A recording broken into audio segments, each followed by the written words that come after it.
Hello, and it's time to say the big welcome, to another fascinating edition of the program, Ashford Garley Live, on this beautiful Monday night as we come to you from Detroit. You might just want to tell friends, relatives, and loved ones to log on to www.BRIDGERADIO.com. We're also live on YouTube, and of course, we're live on Facebook. We're live on Top FM 105.3 in Zurich, Grand County. We're live on Joy 101.5. We're also live on Live FM 104.1. And folks, just like that, a word of introduction, this is yours truly. The brother who doesn't eat iron, but he's definitely stronger than a lion. Ashford the giant. The now you know me, Garley. Welcome.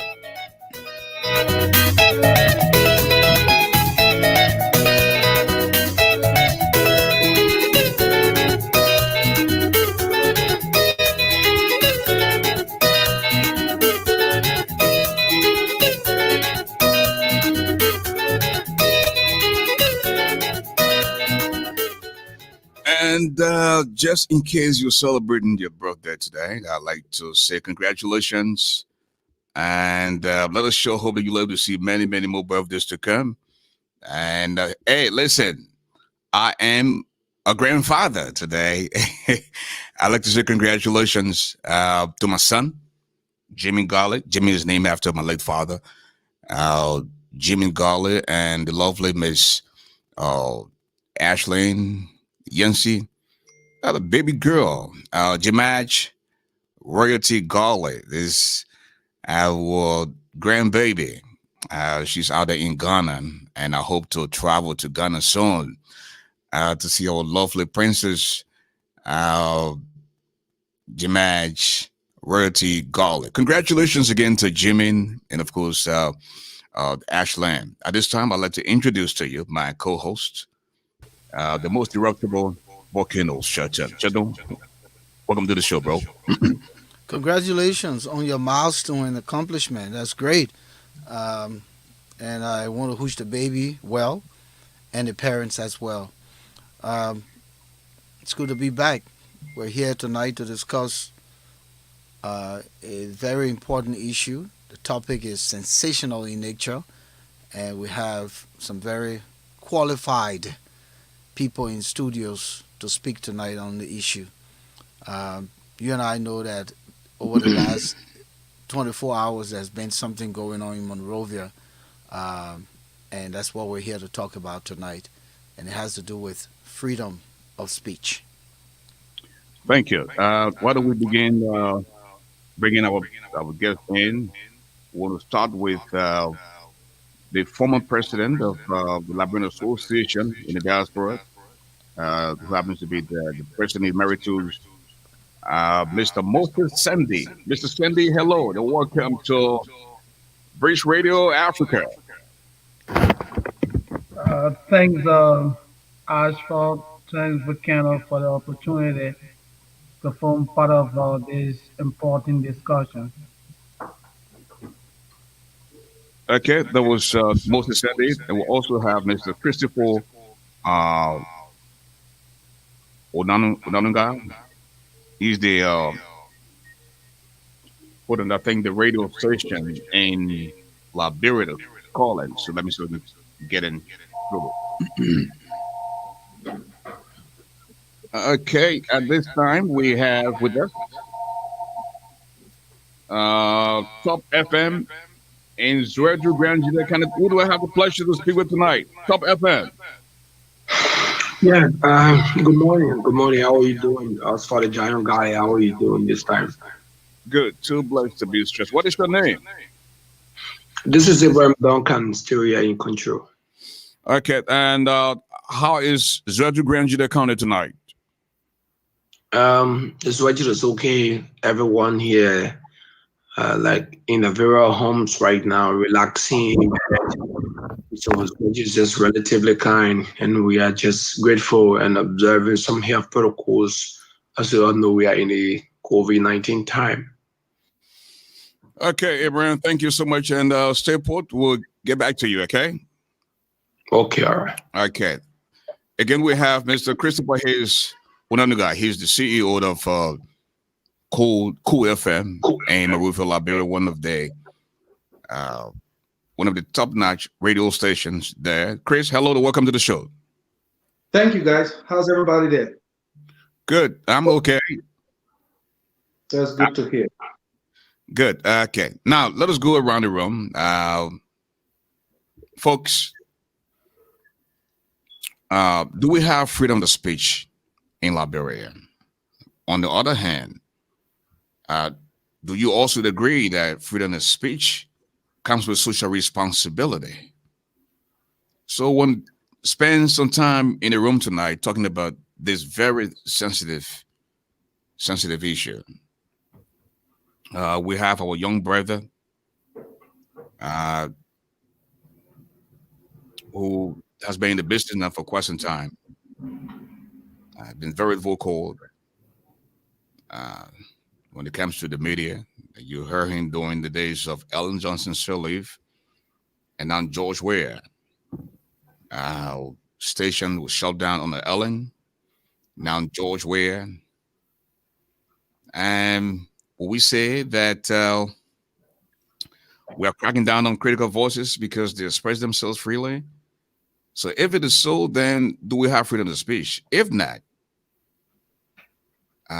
do we have to be responsible with our utterances? Let me begin with Shelton. Shelton, I want you to chime in for 2 minutes, and then we'll go to Moses and then Chris.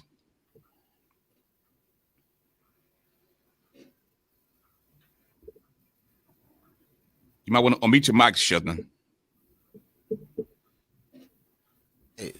Sorry. Now you did. All right. I will come from the latter part of the question, whether we have responsibility, social responsibility. Yes, we do. No matter how free is speech, there's still some degree of responsibility, certain things that we have to be responsible about how we say it. And especially as media practitioners, that doesn't exempt us, from being held accountable. By definition, freedom of speech is an expression that is recognized as someone expressing his or her, opinion. But in the same token, the very definition says that it is not absolute. Doesn't mean you can just say anything. There are certain things that you cannot say. For instance, obscenities, slander, pornography, sedation, incitement, fighting words, releasing classified information, and so forth. So, Liberia is of no exception because it talks about every modern society uh, has to practice free speech. But in the same token, those responsibilities for those who speak must be adhered to, and that I just talked about some of the things that you cannot just say because you have free speech. Thank you. Okay, your 2 minutes is up. We'll go to Mr. Moses Sandy. Come in, and your 2 minutes starts now. Yeah, quickly, I would like to say that there is a constitutional backing. When we talk about free speech in Liberia, the 1986 Constitution of Liberia guarantees free speech. Article 15 of the 1986 Constitution says all persons shall be entitled to freedom of thought, conscience, and religion, and no person shall be hindered in the employment thereof except as may be required by law to protect public safety, order, health, or morals, or the fundamental rights and freedoms of others. So this clearly states that the right to free speech in Liberia is constitutionally guaranteed. However, like Mr. Shelton said, having the right to free speech is not absolute. It comes with social responsibility. meaning that whatever that you say should not endanger the safety, endanger the peace and stability of the country and others. If anything on the contrary happens, whatever makes such pronouncement will be held liable. Now, the question is, do we have free speech in Liberia? I would say yes, we do. The proliferation of media institutions in Liberia do speak to the fact that we have some level of press freedom or free speech in Liberia. Many pronouncements are made on radio. We have papers, radio stations all over the place. Yes, all of these things are indicators that we have some level of free speech in Liberia. Thank you. Thank you. Thank you, Moses. And I will come to Chris now. Chris, come in and weigh in. Well, as you know, even in the great United States, there has been major problems at the level of the Supreme Court to interpret what free speech is. And based on those kind of innuendos, it is quite clear that what stood out clearly is that every human has his right to his opinion and can be expressed, as long as it doesn't lead to intricate damage or loss of lives, or doesn't damage the character or credibility of another individual with an intent. For example, a student cannot go on campus and start to say he wants drugs sold on the campus at all costs. That's not free speech, you know. But the right to be able to point out the ills of society, to fight for what is it that is right for a citizen to live right, the ability to fight for your next door neighbor who may not have the energy and strength to do that or doesn't know his or her rights. These are the easiest and primary components that comprises free speech. And in Liberia, do we have free speech? Because that was the fundamental of your question. It is a both way thing. When we speak and we speak for the generality of the public, the system goes against it, whether it is right or wrong. So yes, we say there is a censoring to an extent for free speech. But as it may be, with Shelton saying the limitations, which I don't want to repeat, to allow this to bother on, it is quite glaring that in Liberia, free speech could be considered selective. Thank you. Thank you, Chris. Now, want to go back in the room and beginning with Shelton. You have good 5 minutes to come in. We start off on a lighter note that has to do with the responsibility of freedom of speech. So, we're all ears. Uh, what are some of those things that you will frown on as it relates to freedom of speech? Well, Ashford, it's clear. We've just covered the reason why sometimes government come muzzling down on people, especially when they abuse the rights, to free speech. Some of those things that could cause Bridge Radio to be silenced if Bridge Radio went contrary to the tenets of true journalism is to be profane, using vulgarity at, let's just say the president, using vulgarity in the context of little children around. That doesn't present to be well. Without any fact, you slander someone's character, and then when it comes to make proof, you can't. That's not free speech. So there's a lot of things, taking, for instance, the definition talked about pornography. You cannot take child pornography and show it, while we're now on, camera. You can't do that. That doesn't give you the freedom. So we were joking behind the scene just before we came on. You can't be on an airplane and yell, "Bum." That's not free speech, especially with the sensitivity around being on a plane and hearing the word "bum." They will jump you. The passengers will jump you. The passengers might end up killing you. So those are some of the things that we cannot do. But if we want to hold our government foot to the fire, our leaders foot to the fire, we need to identify the areas of their lack of competence, the lack of delivery, and speak to those things rather than, attacking the person's character in a way that is slanderous, in a way that is, derogatory and insulting and stuff like that. Charles just talked about the selection. And of course, yes, in Liberia, there's selective speech. Some people will say what they want to say and get away with it, and other people will say what they want to say and don't get away with it. So we can kind of be selective, but those are some of the things I would say that we need to be careful about when we want to enjoy speech, because everything comes with a price. Even free speech is not as free as it should be. Okay, thank you. You went on a 5 minute. You did exactly 4 minutes, and most recently, somebody talked about selective freedom of speech. There are others that would say things similar and walk away scot free. When others say the same thing, they get in trouble. Dive in within the next 5 minutes. I agree, absolutely. And our greatest problem in Liberia is the adherence to the rule of law.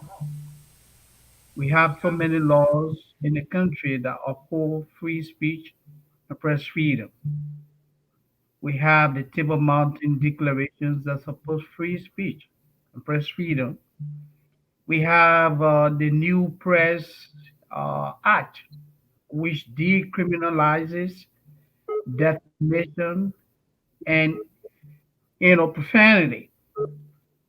So we have all of these laws that support free speech, press freedom, and why sometimes other people who are closer to others in government make pronouncements and say things that go contrary to the laws. There are others who say little or nothing and they are held differently. For example, in 2019, in January of 2019, the Liberian government closed Roots FM, owned by Mr. Henry Costa. He was accused of inciting the people against the government. He was accused of preaching messages. His broadcast entity was invaded by government security, broadcast equipment seized, and up to now, the equipment remained seized.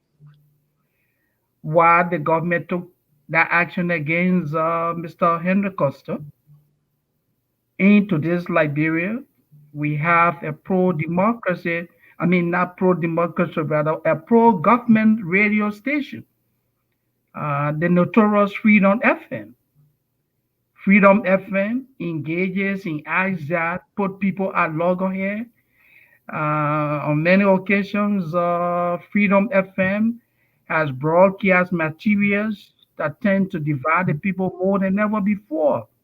The broadcast materials that tend to defame, the characters of individuals and organizations that see things differently.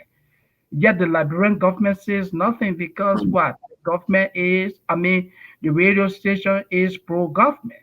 So if you have a law that says that hey, everyone is to be held accountable, then you cannot go about cherry picking, and that is the problem with Liberia.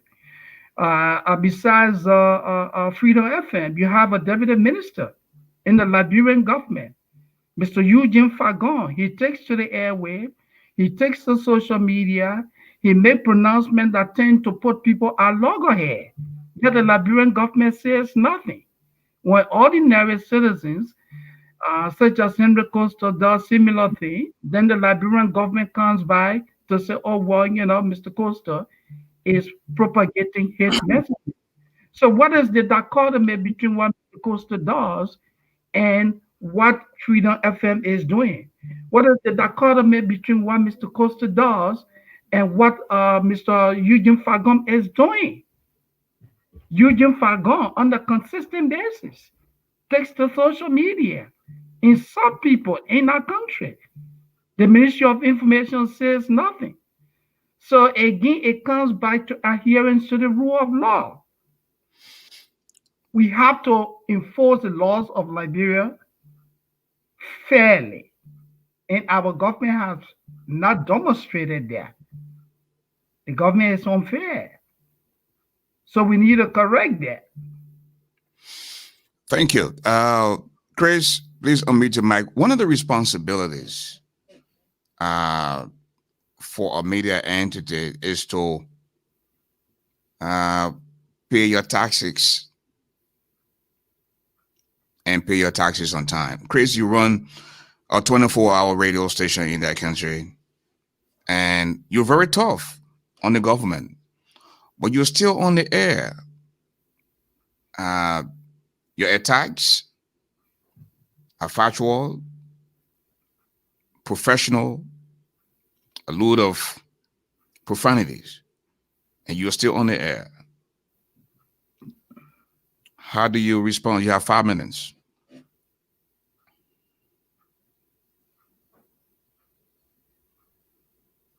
Can you hear me? Now we can hear you. Go ahead. Thank you. First of all, I would like to start from where Shelton has started.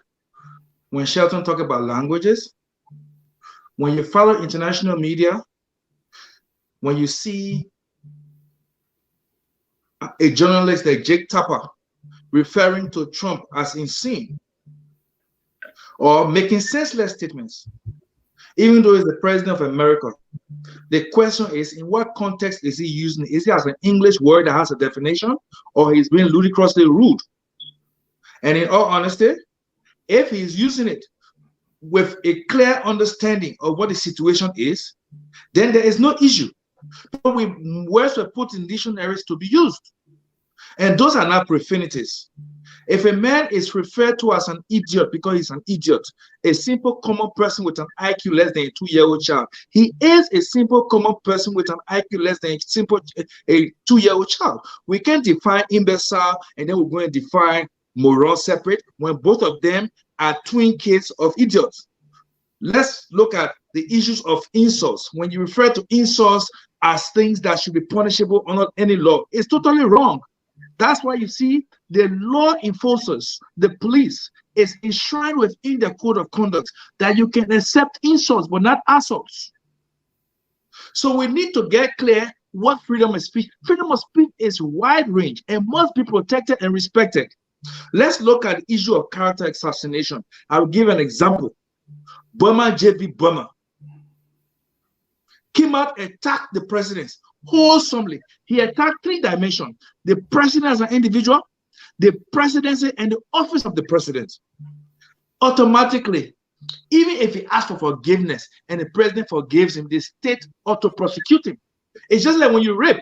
Because you rape and you are reported to the police and you are arrested, you are being prosecuted by the justice system. Does that mean because the family of the girl forgives you or the family of the man forgives you, it means that you are free? No, it's a crime against the state. And that's what you are being punished for. Now, what makes freedom of speech extremely important and what shows the signs that it is being cowed and censored or a draconian law is affecting it is when the executives who would like to use those same laws, those same freedom of speech to abuse, insult, and intimidate people, but when citizens use it, they then connive with the judiciary system to not only arrest you, but to cow you in submission and punish you under the system of double jeopardy. You find yourself in jail. Those are the issues we are talking about that needs to be blind. The justice system needs to be blind, that those who actually commit atrocities with free speech should be punished. In the issues that happened recently in America, why do you think people are being gone after? Because they abuse not only the sanctity of the area of power, but they also use free speech to incite. And that is why they are being run after. The last part I would like to understand is, in Liberia, we have the freedom of speech, which actually was signed into law, which killed the draconian laws of prosecution and defamation, court cases, and the rest. If all this were done to be able to allow the system to work well, what the government should be interested in is performing and governing well. In this way, if there are people obstructing, the law has a way of referring them to an ethical body. The government cannot be the judge, the prosecutor, the accuser, and also the prison warden. Now, I would like to just move away from that because if you look at it, Punch FM and Roots FM, Love 24 were shut down. But since they were shut down, I wouldn't want to talk about let's move Roots, let's move Love. Let's talk about Punch. And before you talk about you have exhausted your 5 minutes. You Oh come my God. you come back to that. Shelton, you earlier heard Moses Sunday that Freedom FM will come and say similar things. When you listen to Freedom FM rain insults Mhm. on the vice president of the republic, when you listen to Freedom FM speak derogatory about opposition leaders in a way that is very offensive, and nothing is done about this. On the other hand, some folks want to one day occupy the seat of the president, especially for those in the opposition. You have a guy who supports the opposition, and some of the things that he says about our president. And this dude is very eloquent. I mean, he doesn't crave for words, so to speak. But this dude is so bitter to the point where he would go below the belt when it comes to the president. I'm not a fan of George Weah. You know, while it is true that I said some not so kind things back then, but at the end of the day, this is the office of the president. And some of the things that come out of the mouths of our brothers and sisters, you don't refer to them as freedom of speech. Shelton, 5 minutes. And I think that's why we have our own umbrella organization that's supposed to begin with, helping to shape what we say, how we go about ourselves as journalists, talking in terms of the Press Union of Liberia.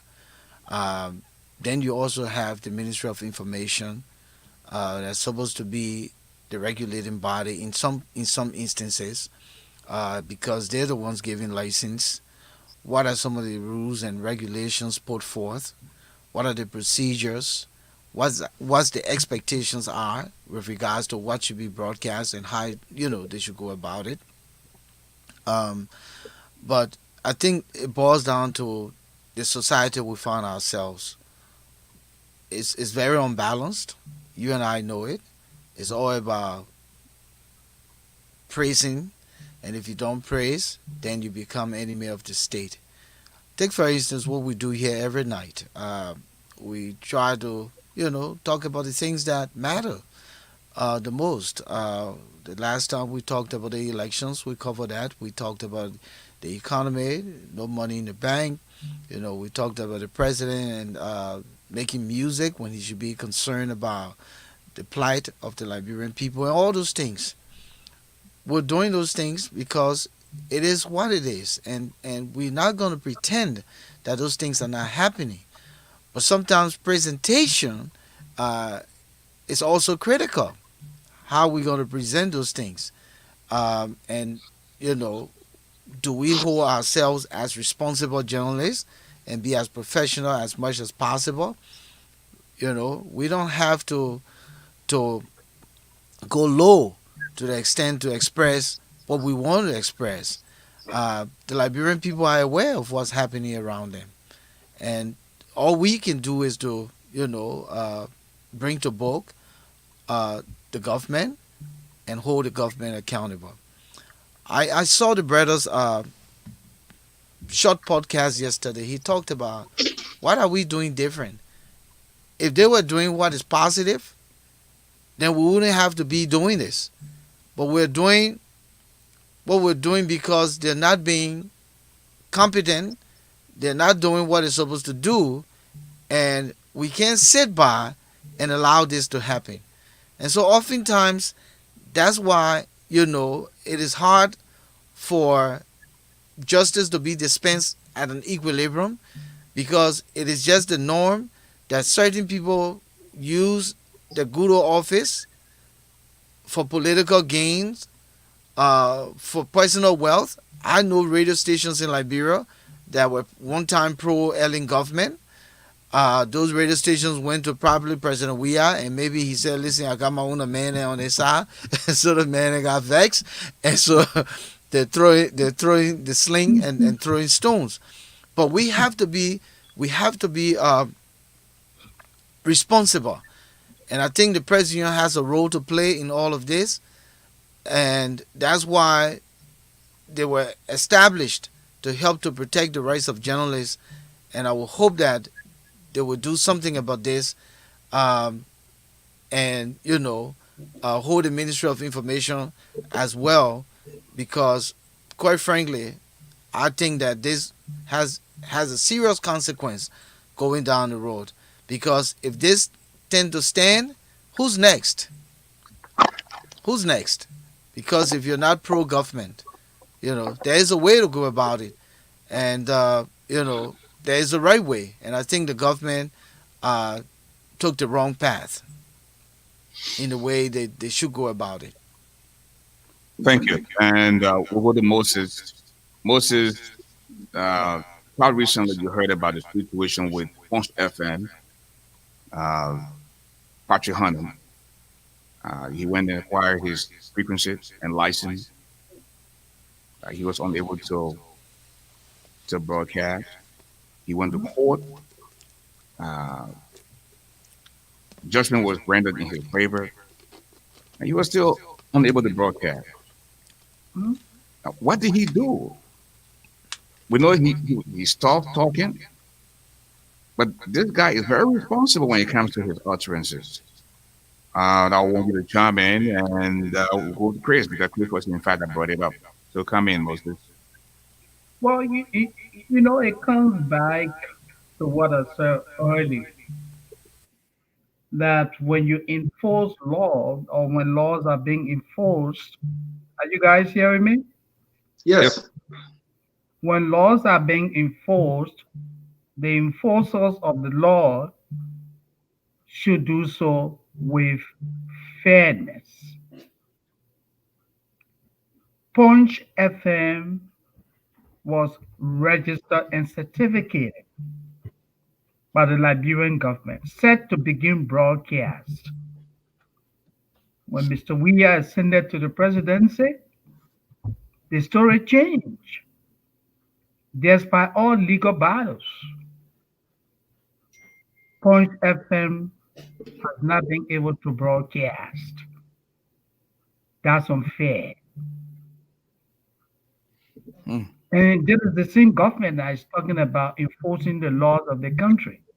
Isn't that hypocritical? What has Punch FM done in Liberia that this government does not want to see it operate? If the government is so bitter with Punch FM, what has the government done? Let me take it back again to Freedom FM. We all here will follow the May 10 elections in Liberia, December 8th May 10 elections. When the elections results were being announced, specifically in Montserrat County, Freedom FM, the pro-government media outlet, opted to misrepresent the facts. They reported falsehood that had a propensity of plunging our country into a bigger civil crisis. Yet, the Ministry of Information, the Liberian government, the Liberian National Police did nothing. But in 2019, the same government closed down Mr. Henry Costa radio station and accusing of what? Propagating hate messages.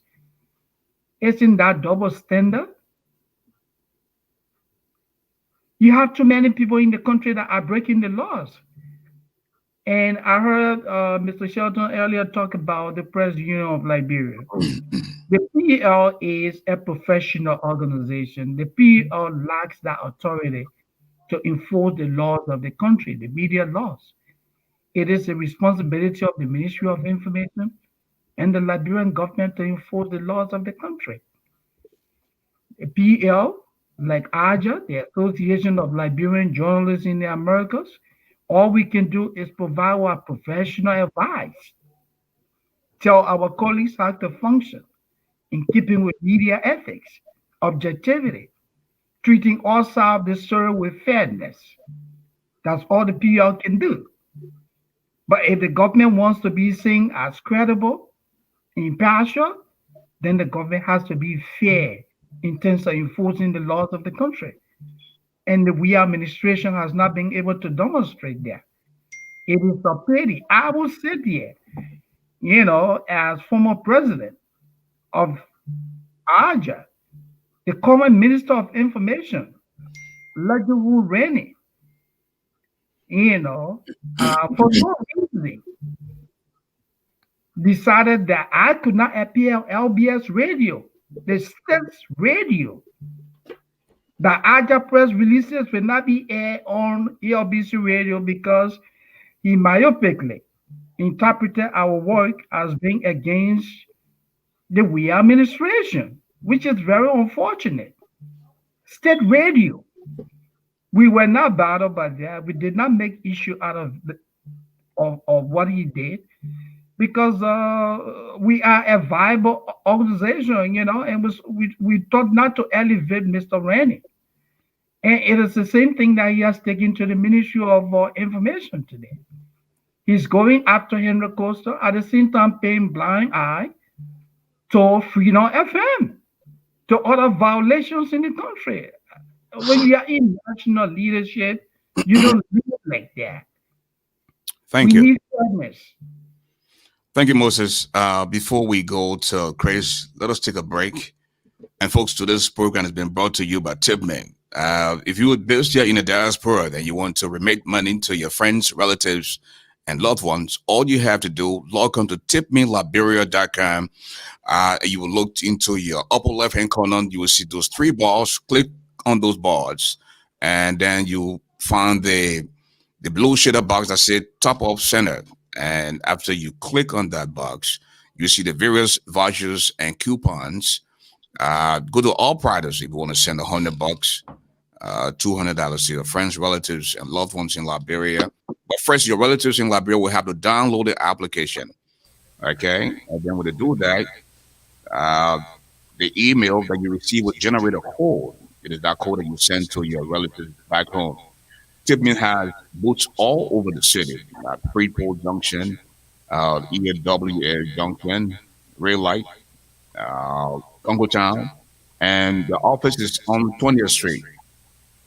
Uh, when you receive the coupon or the code, just go to one of their offices or one of the booths, and of course, you will have access to money. Tipmate now, I'm telling you, this is the only company that guarantees instant cash, no matter what the situation is. Okay, so try Tipmate. I've used Tipmate. Now Tipmate is being utilized in local supermarkets in Liberia. You can use Tipmate from your smartphone and buy your groceries. You can also use Tipmate from your smartphone and pay your LEC bill. So this is the newest big thing in Liberia. You might just want to try Tipmate.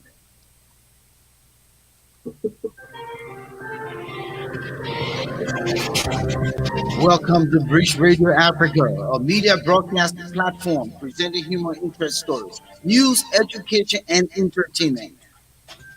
Our contents promote democracy, good governance, human rights, and development in Liberia and the diaspora. We broadcast to enlighten, but importantly speak out against the ills in society, emanating mainly in African countries, whether perpetrated by the government, influential politicians, civil servants, institutions, or the general populace. You are encouraged to join Bridge Radio Africa for Ashford Garley Live on Mondays, Wednesdays, and Fridays on our Facebook and YouTube channels at 8 p.m. Eastern Time and 1 a.m. GMT. with Ashford Garley, the host, and co-host Volcano Shelton. Join the chats or call in to be a part of the show on Bridge Radio Africa.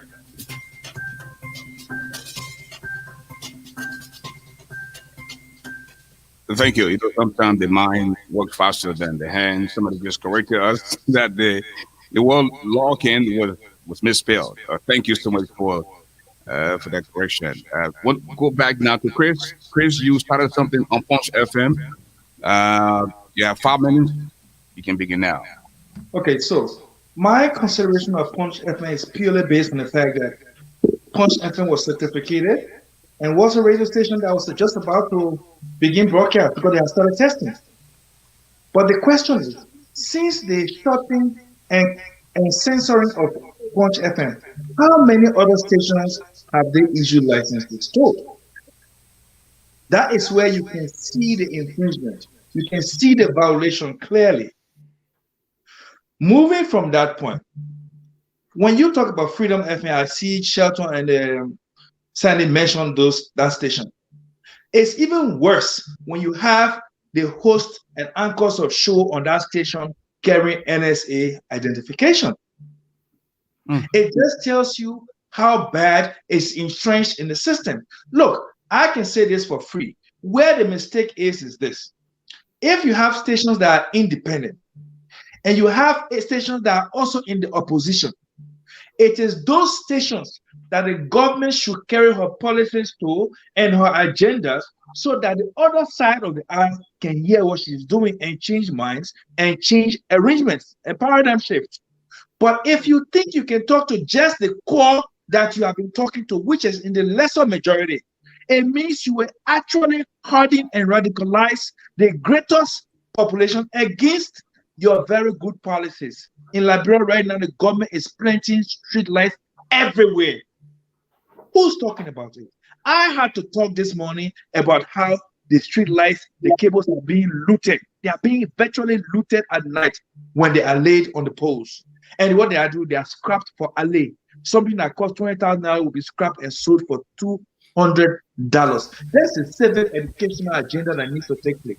Now, I'm through with that. But let's go to the question you asked, which is very important, Chile, about Agali, about how stations make money. With Cool and Cool TV, the only reason why I feel that we survived is because we became energy efficient and then we did not rent. If we're renting and we're not energy efficient, we are gone to run 24 hours. Because when government says they're not going to patronize you, you're done. So you have to have other dynamics, other creatives, and other out of the basket ideas that will allow you to pay your staff and make sure they are motivated and happy all the time. It's a lot of work you have to do. But most importantly, it is important that every side of the media works. In America, you can see CNN, you can see Fox. The government of America pays as much as the Trump government was totally not in favor of CNN. They patronize CNN and got their messages and their programs on CNN because there's another group of people who listen to CNN, who won't listen to Fox. The biggest mistake, I've advised the government and said, listen, the mistake you make is by shutting opposition down. When you keep shutting opposition down, there's a problem. Look at what has happened to Costa. Costa was being controlled and regulated by the government. The government shut him down. He went on and became a social media superstar. All of a sudden, in Liberia, the people are there putting on speakers and listening to Costa speak from a single phone where they gather in crowd. Why do we make heroes overnight? It's because of the fear for doing the wrong things. Whereas the total monies used to pursue these people and this agenda could go into development and just make the country a better place for Sandy, for Shelton, for Garley, and myself. And we wouldn't have to make noise because the people won't listen to us. I will hold you right there. I will hold you right there, Chris. I wanted you to answer this question, but I will go to Shelton. Shelton, we have a situation where our passport, our Liberian passport, diplomatic passport, are now in the hands of foreigners. passport are sold, allegedly sold to foreigners, people who are not Liberian. Henry Costa is a Liberian. He was born in Liberia. You call this young man a fugitive because he used a laissez-passer to enter his country. And now you are saying because he's a fugitive, he would not be heard on the radio station in Liberia. And you're going after the station that in fact playing to host him. But here we are with the grave allegation of our passports in the hands of people we don't know. But this is a man who was born in Liberia, raised in Liberia. He comes back to his country.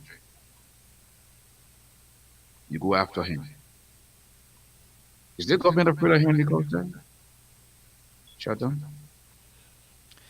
That's a good question. And I said, I think the government acted too premature uh, with the press release that came out yesterday. I think the government should have waited to see what type of content Costa will broadcast, gave an opportunity to, is it called District 15? D15. Yeah. D15, District 15 radio station, and see what type of content. And at that point, you can pull District 15 in with the Ministry of Information, the PUL, the government's representation legally, and say, listen, this is what we're talking about, and we're not sure, that we want you to continue to carry Costa if these things happen. But you don't even know the man's content, and you go in to close down the station. But yes, you talked about Costa being a Liberian. I'm sure Costa, the laissez-passer that Costa got was a legitimate document. He may have gotten it from the the Liberian embassy here in the U.S. He may have gotten it through, immigration. However he got it, once the document was authentic, I don't see why he should be seen as a fugitive when he's not a stranger. Costa's name is a household name in Liberia, and you and I know it. Prior to him coming to the States and going back that year, which I think sometime last year, I just think the whole thing here is we're all saying the truth. I mean, the government is afraid of Costa, put it that way. And instead of the people who work for the government, who's supposed to be professionals, especially coming from the Ministry of Information, and advise the government on some of these things, they're taking to, putting what the government asks them to do. And irrespective of what the president wants, sometimes when you know that it's going to have a backfire, it is part of your responsibility as Minister of Information to say, Mr. President, this is not going to go well. We need to pull the plug on this one. We need not to go with this. These are the things we need to do. Rather than quickly send a press release, and now you've created a wildfire here that if you try to put it out, it's going to bring some shame. So maybe the government going to just stay, firm on its position, and Costa going to fight. And remember here, District 15, the board chairman is Darius DeLong. You seen what the Liberian people in Darius DeLong just did. Yombli Kanga is the owner of that radio station. You've seen what the people of Grand Bassa County just did. So this is going to go a long way if the government don't act mature and say, listen, I think we were very hasty. We still want to go back behind the scene and have discussions as to how we can amicably resolve this issue. So I don't think that calling Henry Costa a fugitive is all in itself will change the situation. I don't know how far they want to go with this, but it's going to be a long haul. Ashford. Thank you, Shelton. Thank you. Moses Sandy, Yeah. we I would have we have a lot of important things to Let do in me. the country. Hold on, Moses. Oh, okay. The economy is in shambles. Uh, we still don't have a clear count of the $30 million that was supposed to be used for the stimulus. We don't have money in the banks. Uh, People remit money to the relatives in Liberia, and the system is always down. Mhm.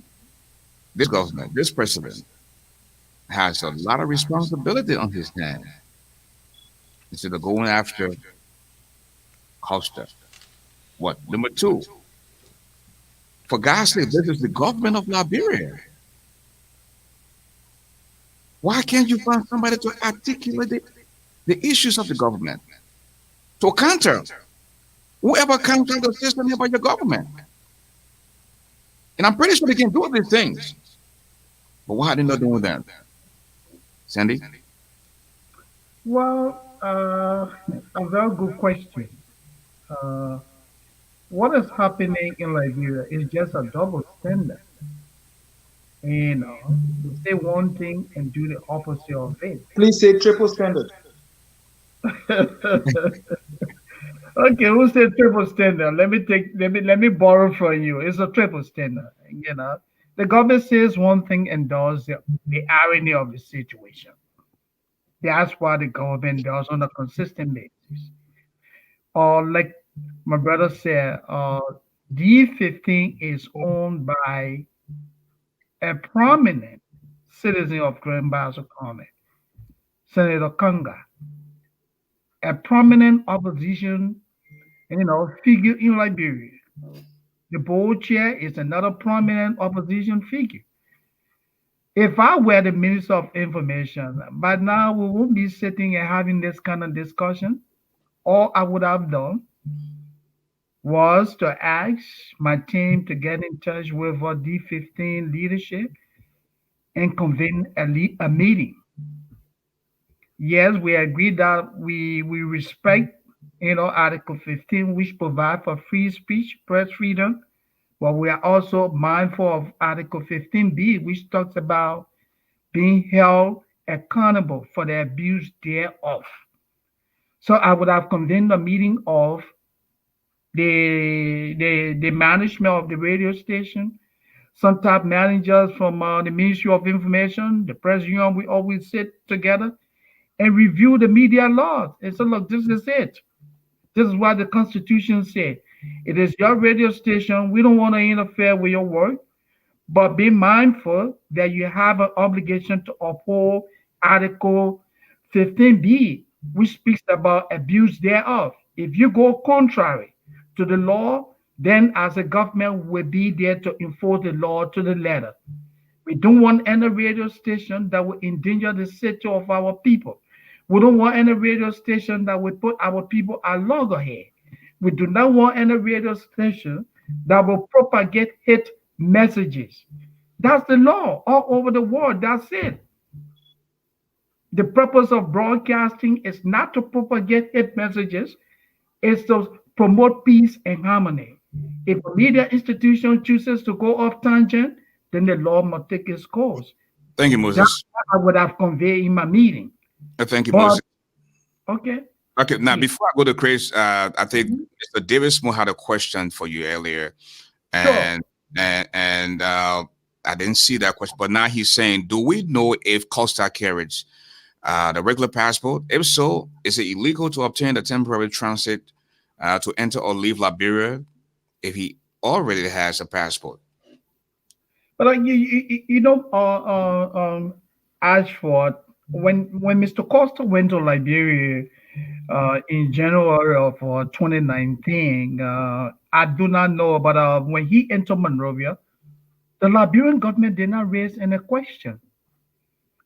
So if you allow this man to enter the country on what you consider to be a fake travel document, why did you not raise concern at the airport? The man entered the country. He stayed there for more than 2 weeks. When he was about to leave the country, before the government said, oh, well, He entered the country with a fake travel document. Because of a fake travel document, Mr. Costa, the government initiated a legal action against Mr. Costa. Under that condition, being fearful for his own safety, Mr. Costa eloped Liberia. That's how come he fled the country and today he's in the United States. Thank you, Moses. Chris, I want you to come in and then we'll go to the telephone line. But in the meantime, I'd like to say hi to Mr. Tubert Yonsua. Tubert Yonsua is watching. This is a guy who stands for peace, rule of law, and human rights. And Mr. Costa is also watching. Go ahead, Chris. First of all, let me say this to you. As Liberian people are watching and the people around the world are watching, let me say this to you. In the middle of 2019, the Solicitor General had a press conference announcing my indictment. In that indictment, he said the moment I get the airport, I'll be arrested and prosecuted for money laundering, for so many crimes. I had to call on radio and condemn him and even call him an idiot. But the situation is this: I got to Liberia. They did not put a hand on me. But when I got to Liberia on a Tuesday and I was leaving on a Friday to Nigeria for a business meeting, at 12 midnight, they attempted arresting me. This is how funny it is. The president and the Minister of Justice had to intervene because the crazy Sensei who had already said he was going to kill me, who is still in power, is there. But should that stop me from going to my country because somebody is cropping up lies of allegations against me? The answer is no. We have continued as a government to make citizens powerful and make the government look ugly. That's what I'm trying to drive at. We need to have a change. We need to have a government that focuses on reconciliation, on capacity building of the youth, on providing social amenities and security. We need a government that will build an image that will be so brandy and unique enough that will attract tourists to the country just purely based on the kind of natural sights, sounds, and quality of our living. We need to be able to say if the government is spending $2 million on propaganda and PR warfare, and that $2 million can build 500 boreholes in the country, around the country. It's better to build 500 boreholes because it only helps for natural PR that the media have to talk about. We need to move from this point where we can pay debt, where we can have vendetta, where we can silence the voices, to just bringing in those silent voices into our midst to work. Don't forget, this same Costa was the one that was working with this government at the beginning of its entrance to make sure that she learns well and perform well. I sitting here will never, and I'm sure it concerns each and every one of you in this studio, will never want to see anything bad for this country. And I'm too sure that you cannot be so in opposition and radicalized that you don't see the good thing this government is doing. Just the fact that the government carries out all the developmental agenda of the past government is a positive sign. Just the fact that they're building rural houses is a positive sign. Expanding the roads, positive sign. New roads, positive sign. Street lights, positive signs. What are those things that they are doing wrong that people are talking about?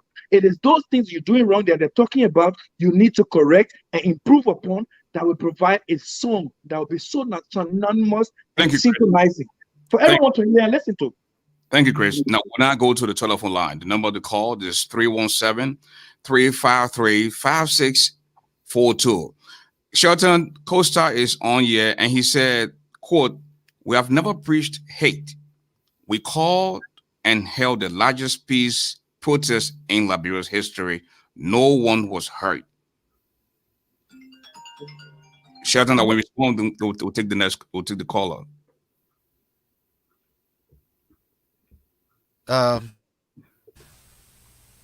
Is it good now? Yes, you did. Yeah. I did watch Costa's short podcast yesterday, and he was very clear.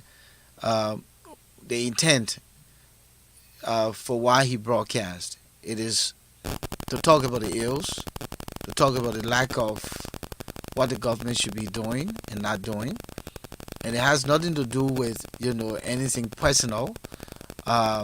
So if he goes back to what he's talking about, the demonstration, and no one got hurt and it went well, then that tells you that there's track record of something, that was done. And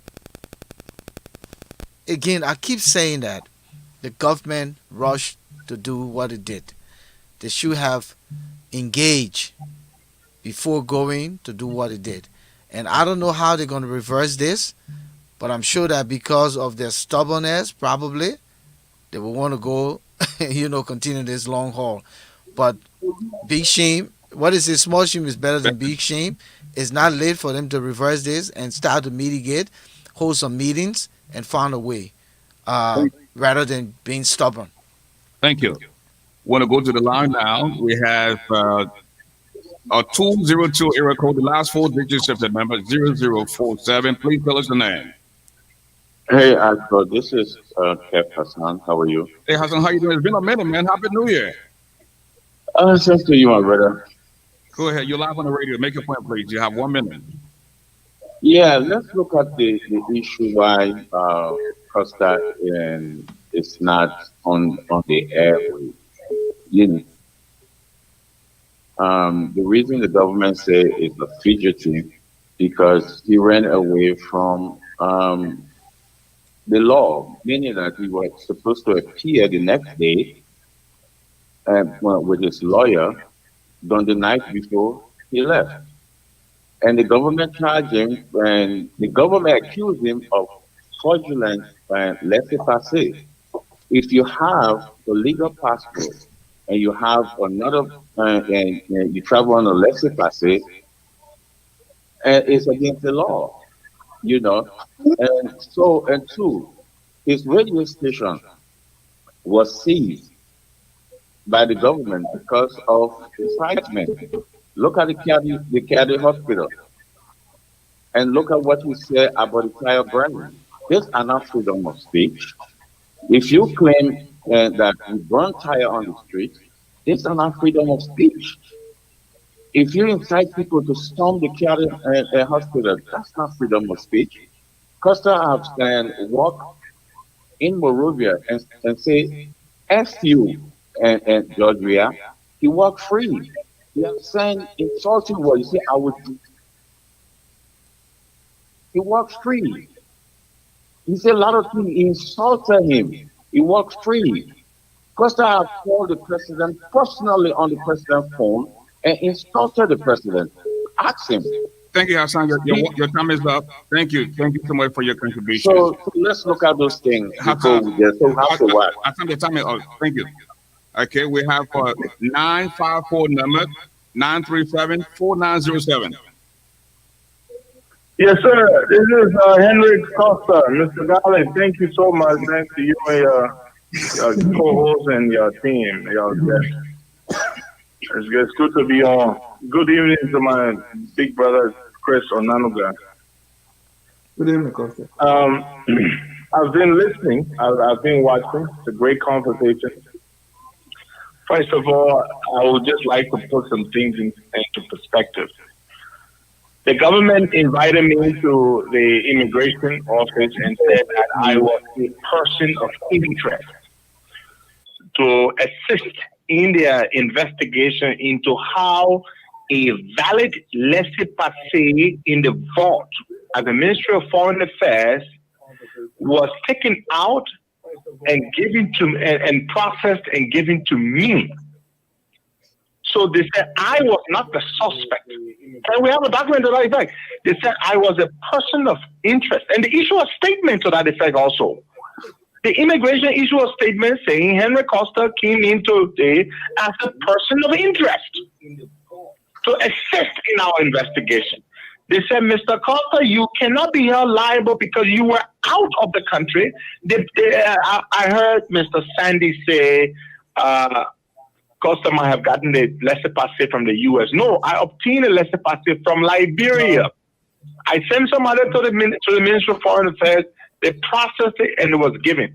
They said they were investigating who gave it to me because they said the right person did not sign it. How do I know who is supposed to sign a laissez-passer? So I was a person of interest. How can I go from being a person of interest to being a fugitive? How can I go to being a fugitive when I was not charged and brought before and arraigned before court. How can I be a fugitive when I was not convicted? Even if I were a fugitive, my constitutional right to free speech and freedom of expression, those rights cannot be curtailed by any government. Not even the courts have the power to infringe upon such rights. So, gentlemen, you all know this is not about any legality. This is outright cowardly fear of our platform. The government is afraid. And as Mr. Shelton said, at this point they are wondering, how do they walk this thing back? It is humiliating. Now you put me back on the BBC. Focus on Africa Today had me on. They don't even have the Minister of Information of Liberia, but Henry Costa. VOA had me on. You're elevating us. You're hurting yourselves. Do you not see this as a government? Now, Mr. Costa. You just lost election. Mr. Costa. Massively. Go ahead, Mr. Garley. Mr. Costa, since you are in fact the subject for the night, I will allow my guys in the room to just pick your brain a little bit, beginning with me.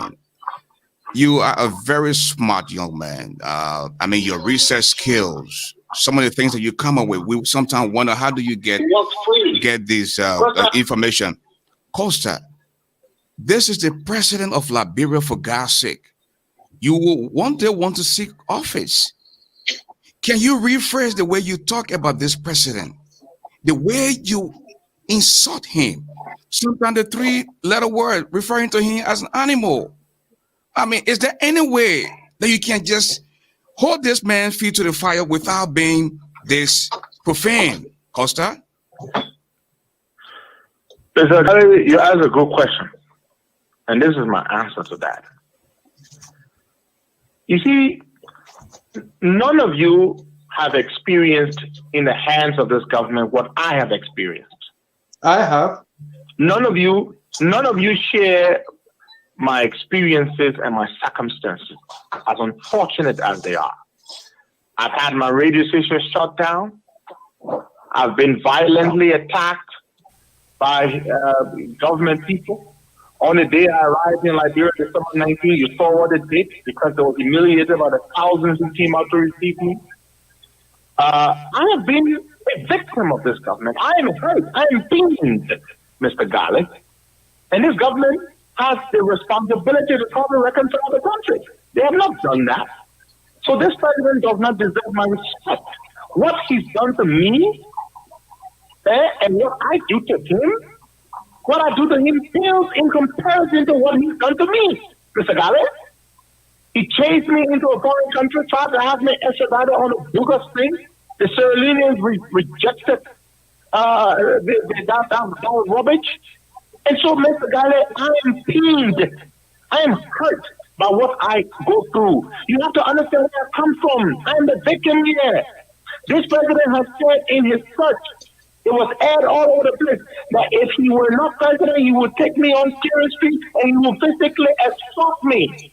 Mr. Garley, has he said that of anyone else? Why does he hate me this much? But you also hate the president. You said you hate the president so to the point that you want to see something bad happen to him. That's the level of hate you have. Mr. Garley, I am a human being. When somebody has power and they keep going after you and trying to destroy you, Mr. Garley, you yourself have got the right to feel bitter toward them. You rightly said it, Mr. Garley, when government came to power. I heard you say that earlier. I supported this man. I made peace with this man. I set up a very important meeting for this man with Rudy Giuliani, Trump's lawyer in New York. You know this, Mr. Garley. I tried to help this man. But the man is corrupt, and he's wicked, and he's vindictive, and he's petty. Hold on. Costa, I walked away. Hold on. ASHFORD, can I say something? Go ahead. Come in, Craig. ASHFORD, your platform this night has provided an opportunity we should not lose. Sandy and others, please, would like to talk to Costa. Costa, are you there? Is he there? Yeah, he's still Yes, here. I'm here. I'm Costa listening. said he's listening to you. I'm listening to you guys. I'm here. Costa, Costa, Mr. Garley. I'm your big brother. When things happen in Liberia, you sat with me and you talked to me on the various steps. Even when you were about to help the government, you called me to sit with me and have a discussion. Whatever has gone wrong, I am talking because I have also been a victim. I've seen myself walk to police stations and jailhouses for you. Can we do this? Can we have a reset? Let the Liberian people know that under any circumstance, Liberia comes first in your heart. Can we have a reset? That going forward, until something else mitigates your ability and your passion and love for the country to see it move forward, let's have a reset and see how you can tune down until a provocation that may come in and actually effectuate a negative impact upon your life. But until then, the Liberian people and the world are watching us now together on this platform. It's God that made it possible right now. Costa, can we have a reset? No one is saying you will not speak to the issues and as they are. You should not change. But let's have a reset on the tune, the profanity, and the means to which we do it, so that at least the world can know that it is not all about hate, but all about the passion and love you have to see a constructive change in the country you love so much. Thank you, Chris. Yeah. That's a good question. Thank you. Mr. Garley, may I respond? Yeah, quickly, please. Yeah. Yes, we can have a reset only when the government is prepared to make conciliatory and genuine, honest efforts. Yes, we can. Costa, yes, we move can. the government from there. You know we are capable of reaching any angles. We are talking to you directly now. Can we have a reset? I just said that, Mr. Onanuga. I said we can. We can have a reset only if the president is prepared to make honest efforts to reconcile. We can have a reset. Okay. But that will not stop me from continuing to do my work. Okay, Costa, yes. We have Mr. David Smoyer that said, Costa, the question is, do you respect the office of the presidency? And he said, ASHFORD asked that you change the language. You could do that and still be critical. I think the question asked is really for you, not against you. I want you to respond, then we'll go to Mr. Joe Mason, who just joined us. Joe Mason is, in fact, the president of ALJA'S. And go, Costa. Yes. You know what? I'll tell you this. I know George Weah personally. And I know why I talk to him the way I talk to him, because it hurts him. I do that on purpose. And I've said it many, many times. I can go on here with you guys for hours and you would not hear one vulgar or profane word from me. And I will still participate in this discussion. But the reason I speak to Weah in the way I do is strategically crafted and cultivated to generate that feeling in him, that feeling of hurt, and I prick his self-esteem and I make him feel terrible. I do that on purpose because he's a bad man. I do that on purpose. And I can stop because I do it on purpose. So I can always stop. But I will only stop when he changes his ways. If not, I will not stop talking to him the way I talk to him. Joe Mason, welcome to the show. Thank you, ASHFORD, and my apologies for coming on a little late. Since we've had Mr. Costa on, I just want to throw this question out at him. One of the characteristics unique for any candidate, and I heard you say a number of times that you aspire to be an elected representative one of these days. I've even heard you say that you want to serve in the highest office in the land, and I hope I got you right. If that is the case, you would agree with me that one of the characteristics of a leader is the person's temperament. And, you know, like ASHFORD and some of the other guys have said here tonight, I think one of the things that people hold against you is the fact that you don't have the temperament. And it might be a criticism, which might not be right, but you don't have the temperament to be an effective leader. How do you answer that? Mr. Amazing, if somebody says I don't have the temperament to be an effective leader, the folks in the COP will tell you that. The fact that yes, a few people may have issue with one or two things, and they've come out and they've said it.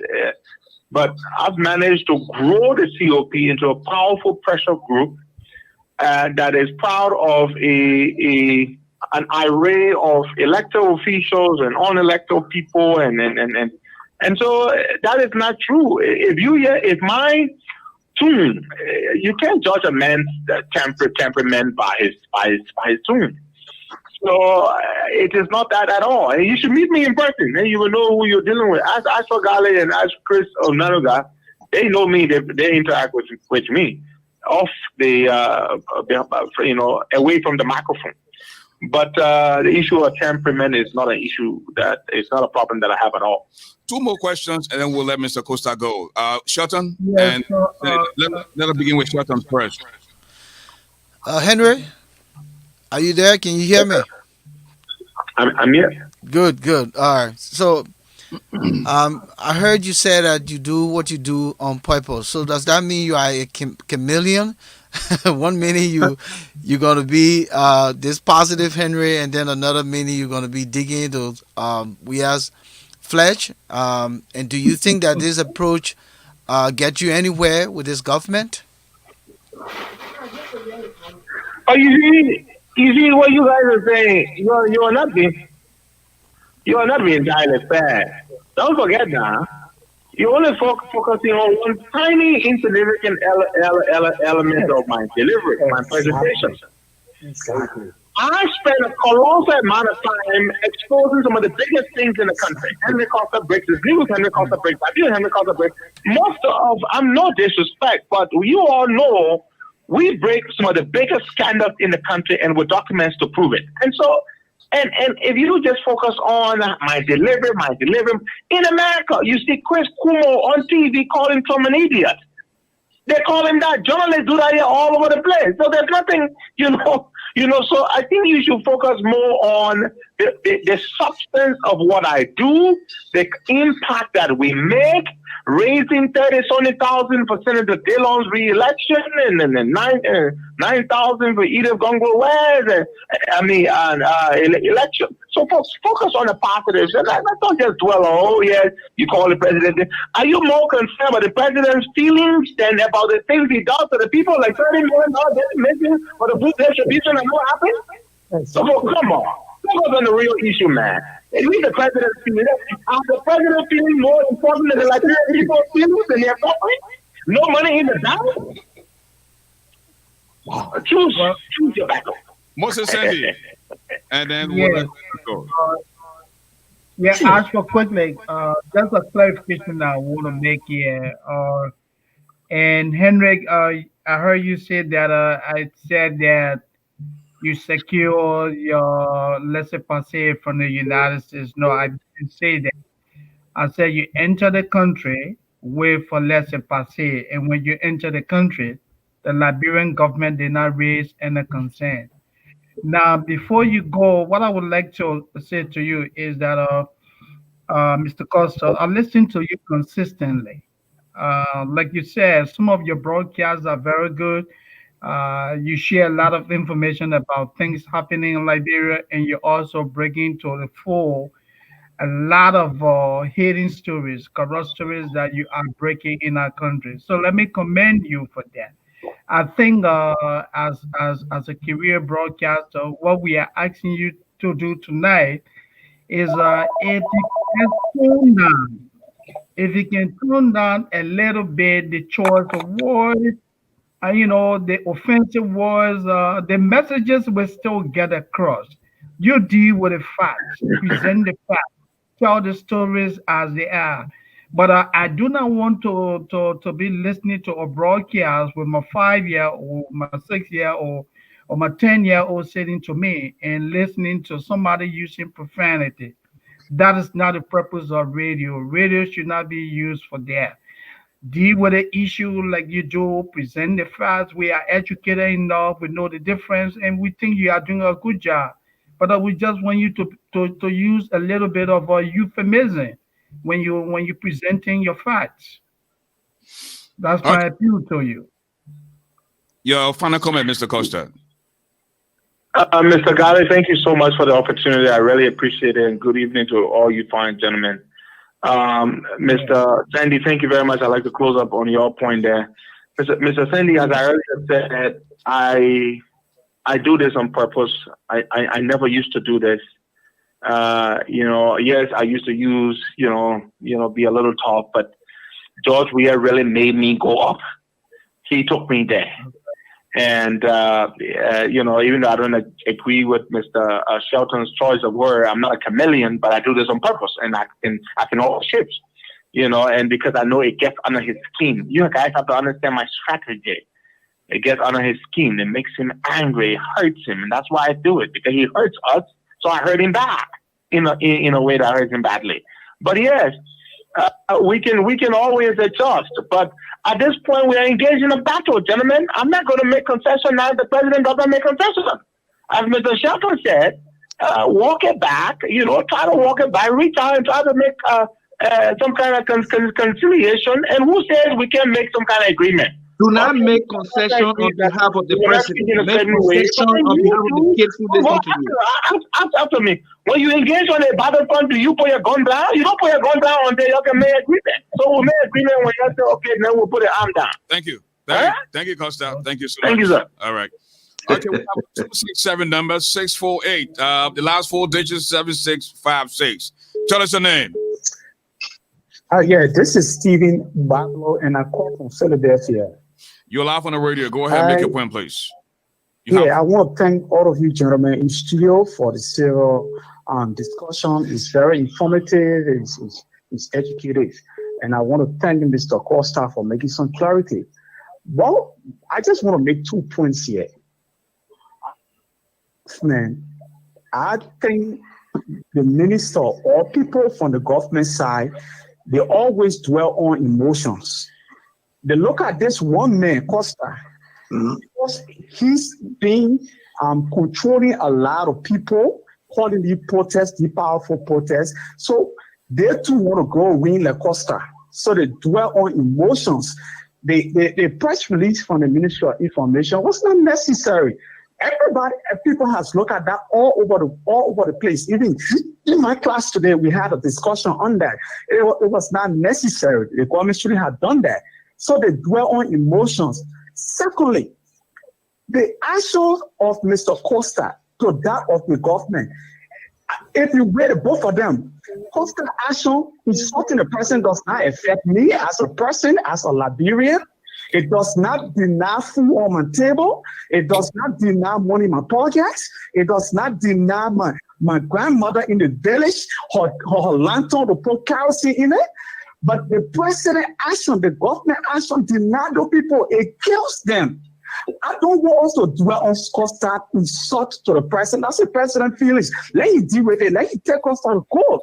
I am not supporting Costa. I may not want to speak like Costa, but the fact of the matter that their action affects me as a person, it does not deny me food. It deny my grandmother of everything that she needs. It hurts me in as much as it hurts Costa. So again, I will support Costa even if you want to support, even if you continue to insult the president. Let the president change. Let the government change.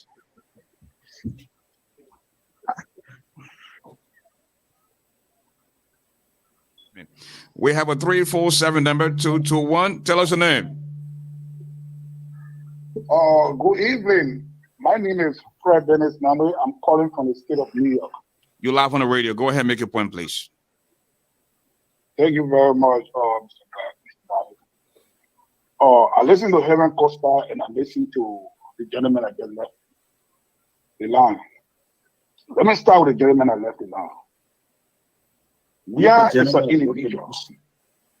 It's an individual. But the presidency, not an individual.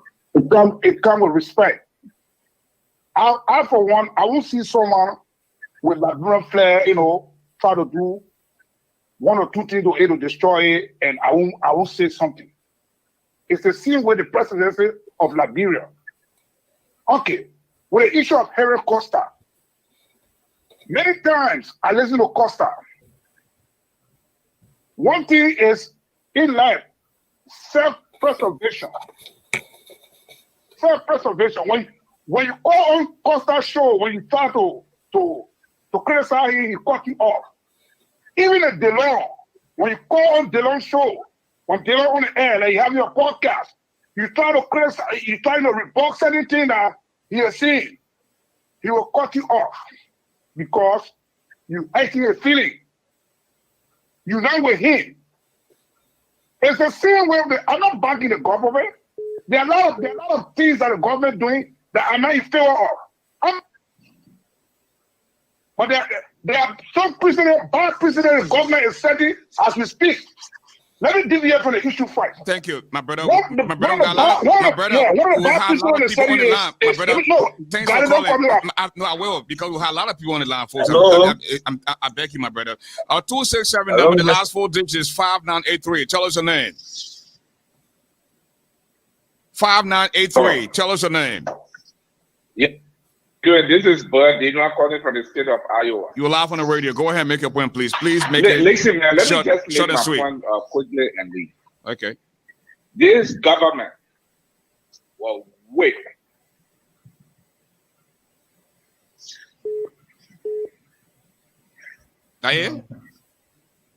Okay, thank you. The way in which they do things, I think Henry will change. Henry is speaking for the Liberian people. He's not speaking for himself. If we are saying that 4 electors were killed in Liberia, up No arrest. no hate, no thing. Somebody parent. These children were missing. Nothing happening in Liberia. Those are surrounded. Those that President we are surrounded himself with, they are killing the president. You ought to tell him. They are killing him. They are using his popularity to gain what they are gaining now. It's not the president, it's not Costa. Henry worked for these people for 10 months. While Henry was there, he was not costing the president. Thank you, Benoit. Hey, come on, man. Thank you, Benoit. Don't say AI is. Thank you, my brother. very much. Thank you. Thank you so much. And we have Mr. Emmanuel Toll on the line. Hello, Mr. Toll. Good evening, Ashford. How are you? Good. For sure. Thank you. Just 2 things real quick. First, when you ascribe to a public office, these things come with the territory, especially when people are inflicted and they are many abject poverty. But Chris had said something very important that I think we should note. He's asked Costa for a commitment to tone down. What I need Chris to do now is ask the government for a reset. To say, you know what? One, you have no right to ban him from the radio. Will you allow him on? And let's Costa prove that he's not going to be civil. So I think that's the question. But for people to say that the president must not be insulted, oh man, it comes to the territory. When our people cannot be fed, when our money is disappearing, what do you think the people are going to do? And when you are living in luxury, that's the part of the territory. So let us take Chris's advice and ask the president to give democracy and the freedom a chance, and then ask Costa to say, look, be a little bit more responsible since you're intentional in your insult of the president. But it shouldn't be predicated on one to say that, oh, Chris should stop before. The president is wrong. Thank you. He's banned him. So that's my contribution. Thank you. Okay, we want to go to Mr. Orlando Chenoweth. Thanks for your patience, Mr. Chenoweth. You live on the radio. Been waiting so long. Go ahead. Yeah, Ashford, Shelton, Chris, and Moses. It's a great show tonight, and I appreciate the show. But what we have to realize here is that for every action, there is an opposite and equal reaction. Yes. Chris did not, Costa did not do anything to provoke his present situation. He went through the proper channel, negotiated with the D15 radio station, got his approval from them to go through to broadcast through their station. Whatever government are doing right now to provoke the situation, it was never ever necessary. Like every one of you guys said, there was a proper channel to go through to call the PUL and all the relevant people to sit on the table and discuss this issue. What we need to do is government need to play their role. They need to stay in their lane. When you call in freedom of speech, it comes with a territory. We know what Donald Trump is going through in the United States right now. For every time he leaves his lane and get into the oncoming traffic, he meets with oncoming traffic. Thank you. So, thank you, sir. Yeah. Okay. We'll take one more caller, and if you still want to make a point, please stay on the line. Hi, Mr. Garley. Hold on 1 minute. One more caller. The area code is 240. The last 4 digits 9. Hold on 1 minute. Yeah, you can't leave it. Oh man, there's a darling. 7. Hi, Mr. Garley. Hold on 1 minute. 9771. The last 4 digits. What is your name? Oh, my name is Bennett Andrews. I'm calling from Dallas City. Okay, you live on the radio. You have just 1 minute, Okay, please. good evening to all our studio guests and to you, Garley. You see, like some of my colleagues just stated on the radio, the government, that is a complete office, especially the office of the presidency. But if the person who is heading that particular office is very irresponsible, then this kind of thing happen. You can't get our people being killed. People who are very educated, people that the country is depending on. And in fact, I was just very unfortunate that one of them were my immediate boss from the internal audit. To be killed and no arrest, no investigation. Then you expect we the Liberian people, somebody who is risking their life to speak for all, not to support him? We're going to support Henry Costa by any means. Thank you. For that government to go. Thank you so much. Okay, callers, please bear with us. Want to go back to our room here, and again, want to begin with Mr. Joel Mason. Joel Mason is the president of the Liberian journalists based here in the diaspora. Mr. Mason, you just heard the callers, some are in, some are against the attitude of Henry Costa. With you being the head of journalists, some are still practicing, some have retired. What is your message to freedom of speech? And what is your message as it relates to the responsibility of free speech? I think freedom of speech is an important guarantee in our Constitution. And I think I can quite agree with some of your speakers, including my colleague Moses. It's enshrined our Constitution, and no government, should take it away arbitrarily, And so I think I disagreed with the government's position.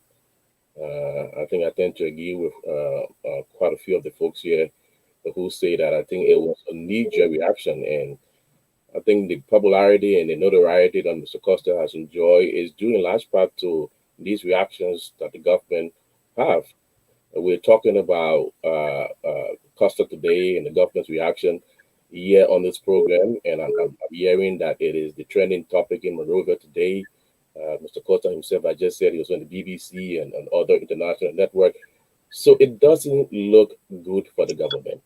I think there should have been a different approach in terms of how to go about it. I agree that should have been an engagement with the folks who own the radio station, because you can't accuse someone, you can preemptively accuse someone of inciting violence and hate through the speech when that speech has not occurred, in terms of what you're doing. So I tend to agree that I think there was a knee-jerk reaction. Mr. Costa, as far as I know, has not been charged with any crime. He hasn't been found guilty of any crime. So to even consider him a fugitive right now, I think it speaks to the fact that if you look through what is happening right now, there's no way you can say that it's not political, that is not politics behind it, because this is not the first time it has happened. There are other radio stations and journalists in Monrovia who have engaged in more incendiary remarks and programs than Mr. Costa, but they're still broadcasting. And I think, the consensus amongst us here generally is that, yes, there have to be certain ethical standards a journalist has to subscribe to. I know Mr. Costa has said time and time again that he's not a journalist, a talk show host, but even at that, there has to be certain responsibility, and I think it's common among us here now that we all agree that the way he broadcasts some of his messages, the tone of his broadcast at times, need to be calmed down a little bit. And I think, he might push back, he might disagree, but I think he sees that generally people expect better from folks who are on the radio. Hopefully, that is a message he can take away from here today. But I just think the government decision to deny his voice from being heard in Monrovia, I think it was arbitrary. I think it also speaks well for free speech and freedom of the press that the government professes to respect. And I think it's something that they should rethink. Thank you. Want to go to Shelton, Moses, Chris, and back to the telephone lines. Shelton? I think we're reverberating the same thing here, and I think the way out is the government has to rethink the position. It's not late. Um, Sometimes we do things on impulse, and I think the government acted so swift without giving the opportunity to have some kind of behind the scene dialogue, bringing the parties together to discuss what the government's expectation would be if Costa were to go on the radio or have his program relay. And I don't think that every program that Costa produces has profanity. And so they will be able to select, what is radio worthy and what is not radio worthy.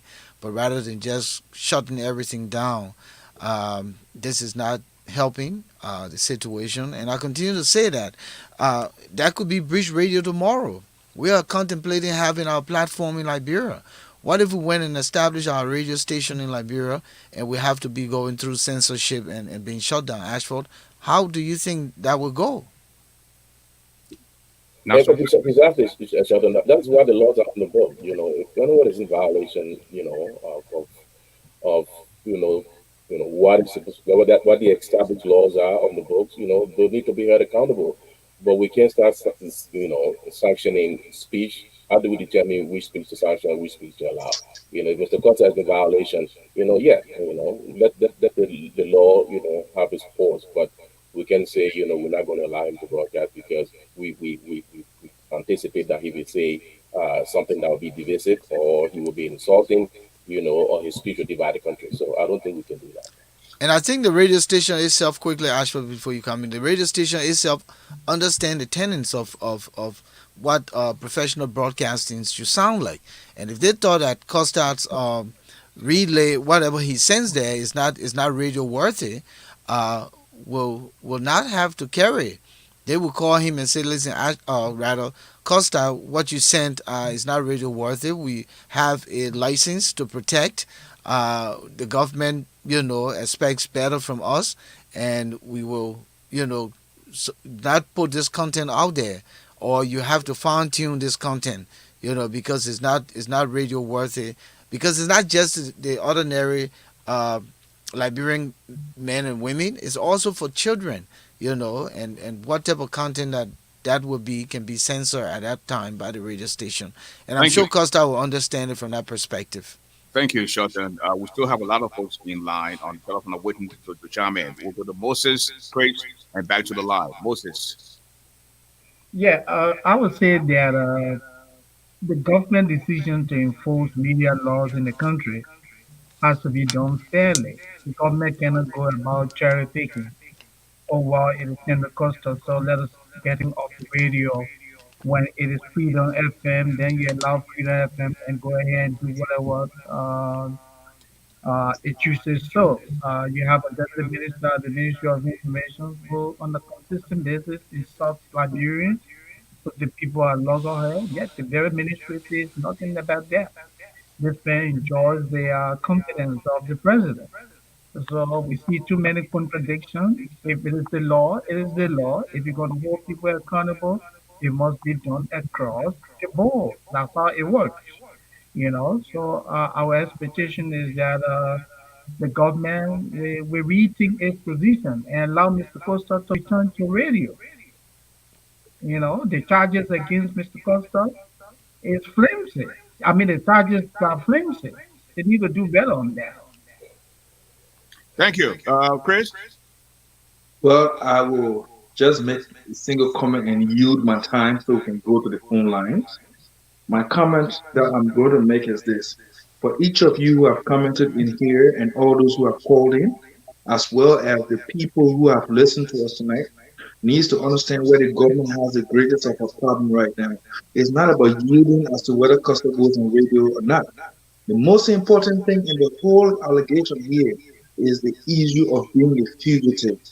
It's that which the government really have to find a methodology to redeem herself and have withdrawals too. The other thing that the government has to understand in this particular situation is what kind of message is she sending out to the people? Is it that this singular individual is so feared that there is something that he's going to say or continually say that will bring the government down? Or is it the effect of what he has said that has caused this level of loss to the government in the last election?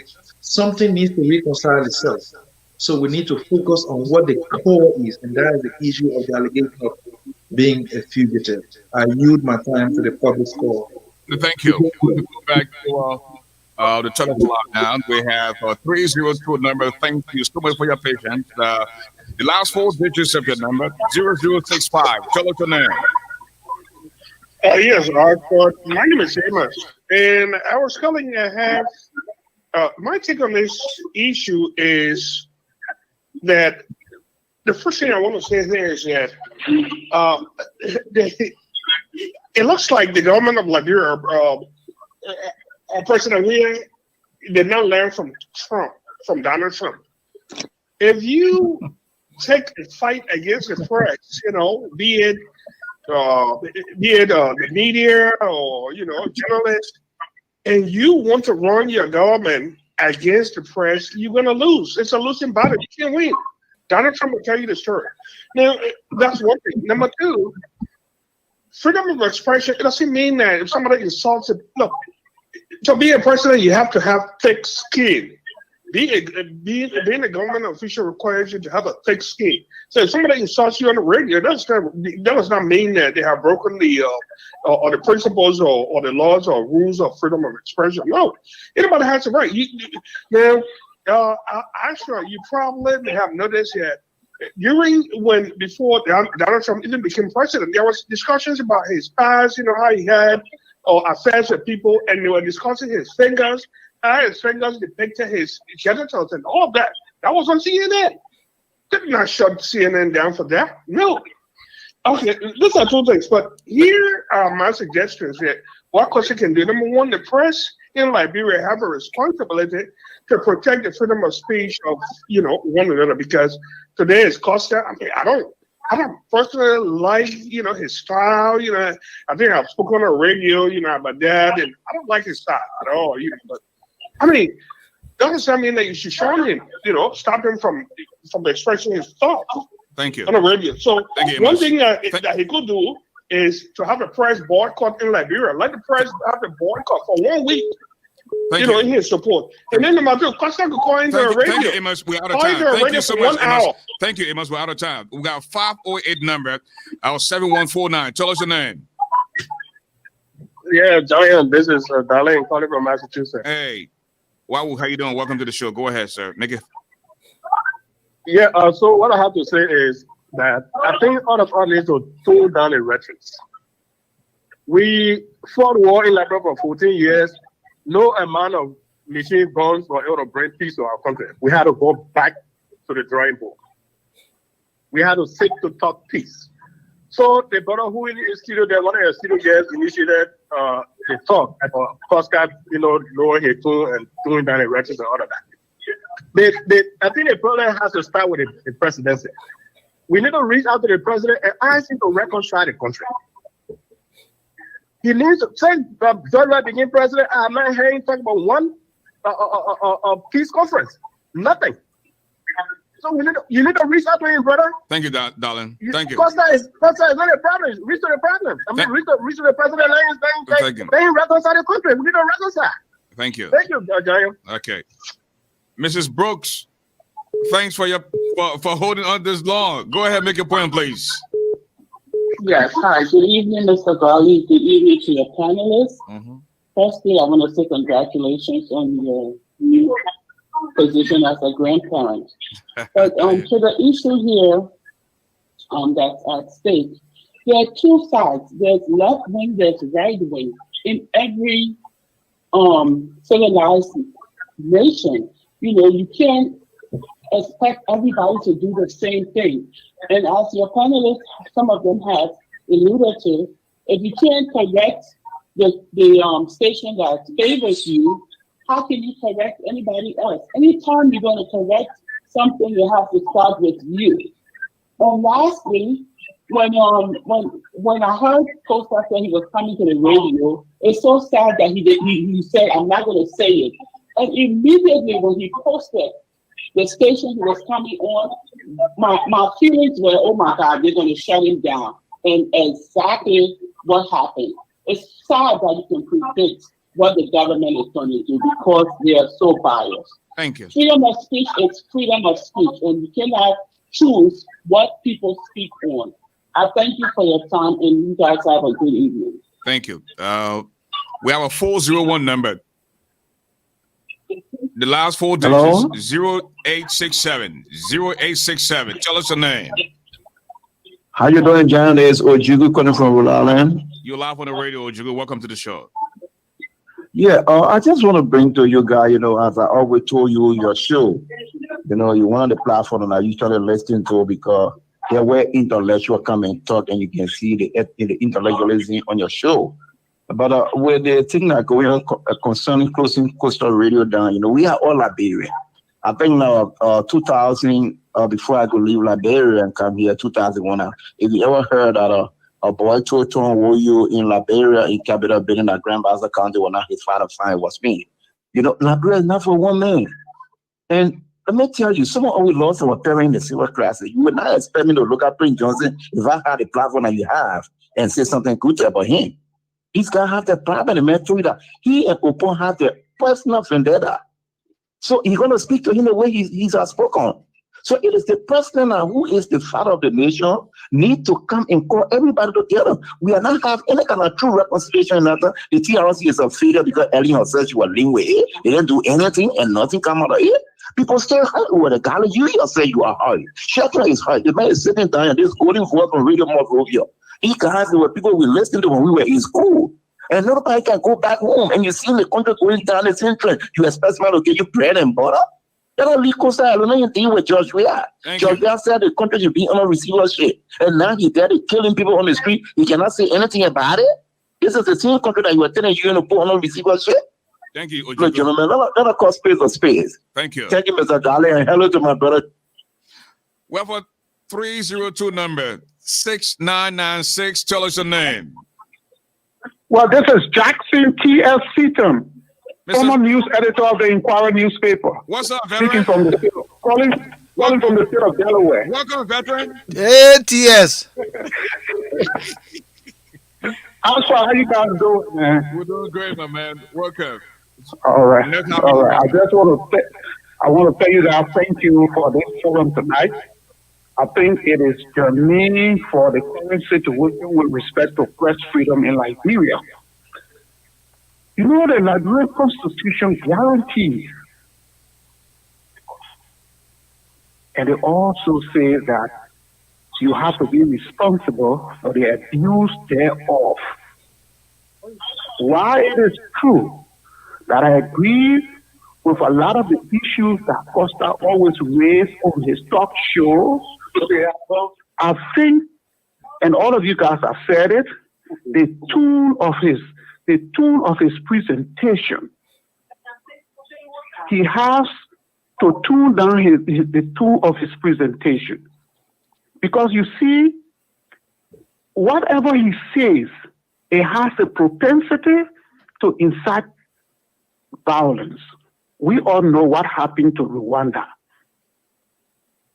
It was radio personalities. They inflamed the situation in Rwanda. We know that Liberia has multiplicity of problems, and the government is doing a poor job in addressing those problems. It's for fight. The government has its own challenges, but equally so, if you want to criticize the government, your criticism has to be based on fact. It doesn't have to be done because you have some personal vendetta against an individual in the government. If Costa feels that he's injured by the president, I think one of the best options is to have laws in the country. He can seek redress through the court. But every day he goes on air, according to what my friend Moses said, we have our little kids, our grandchildren. Sometimes they sit by us, they want to listen to what is obtaining in Liberia. And you have somebody comes on national radio with a larger platform and becomes to just use profanity. That's unnecessary. That's unnecessary. And and I think that the government also, in this situation, the first thing they should have done was call the managers of this institution, say, look, we heard this.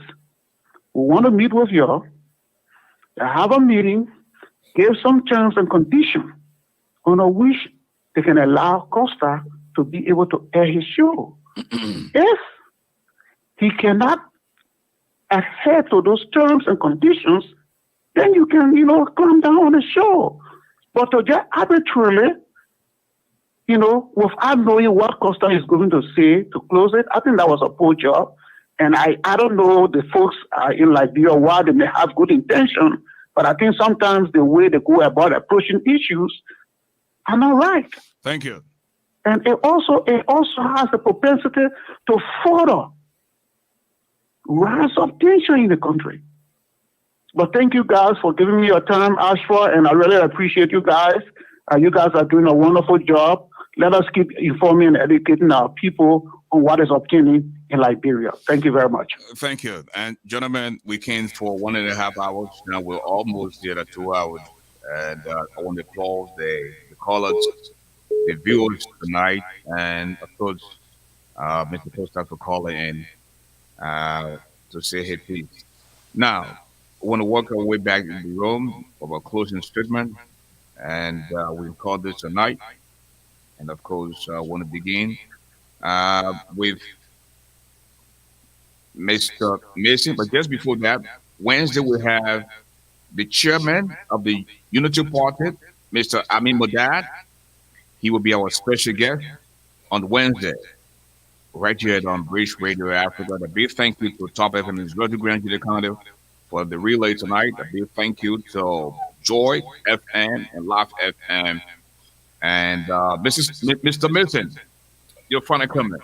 Thank you. ASHFORD, thank you, Volcano, for the awesome job you guys are doing, informing our folks about developments occurring in our country. I think everyone can agree that you've, done an amazing job, and I want to commend you both. As a close, I just want to say that I think we all can agree that the government's decision not to allow Mr. Costa's broadcast, I think, was not the right decision.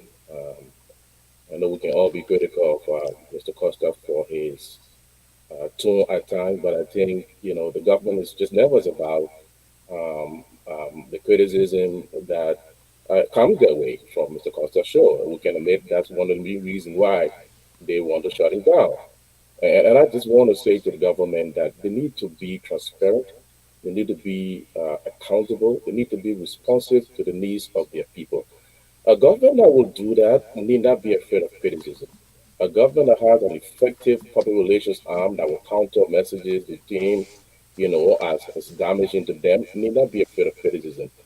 So I hopefully they can rethink the decision and arrive at an amicable solution where Mr. Costa can continue the broadcast back home. Again, I want to say thank you to you both for the wonderful work, and I'm hoping that in the end, cooler heads will prevail, and a resolution will be arrived at. Thank you all. Thank you. Moses Sandy.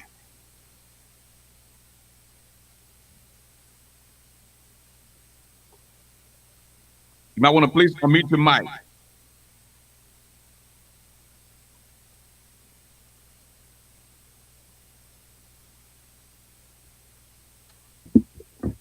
Go ahead, Moses.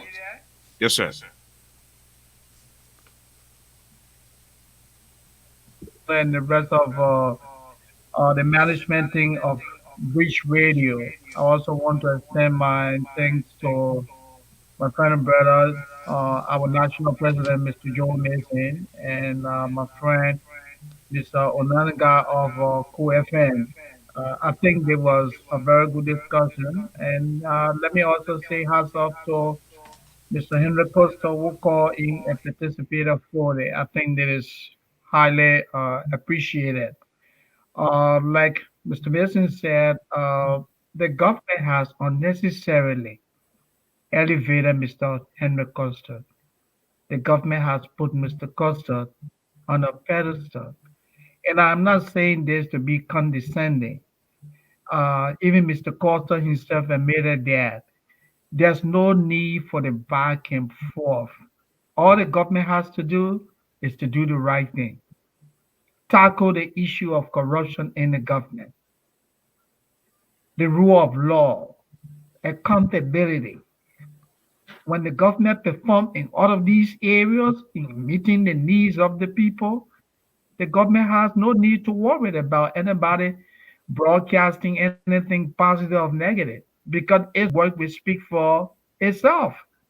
So all we want the government is to prove to us that yes, they are accountable. Let them do the people's job to the best of their ability. You have LBS, you have the Ministry of Information, you have too many outlets over there to propagate your messages. You don't have to do this, Legihu. Rethink your decision. Thank you. Thank you. Chris.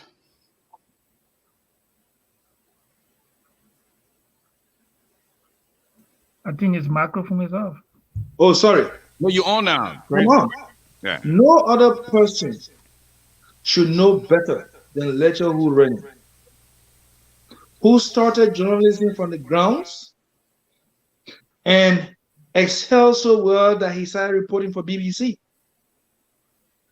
who one time or the other was the head of Veritas, who understands the rhetorical activities that goes on being a good journalist and keeping the ethics of the profession of journalism intact.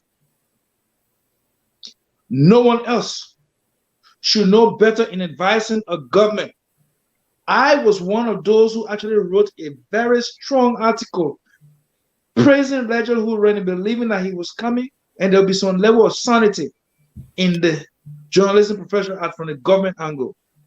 From all indication, Legihu needs to be reminded of his first responsibility as a member of the fourth estate. In so doing, I believe sincerely that we've gotten a commitment from Costa tonight that he's ready for a reset button. I'm not going to sit. As day breaks, I'm going to be pursuing the other side to see how we can compromise, because we should not be inflaming the fires. We should be dancing the fire so that we can have some level of sanity, because our country does not need the heat. And I want people to know this.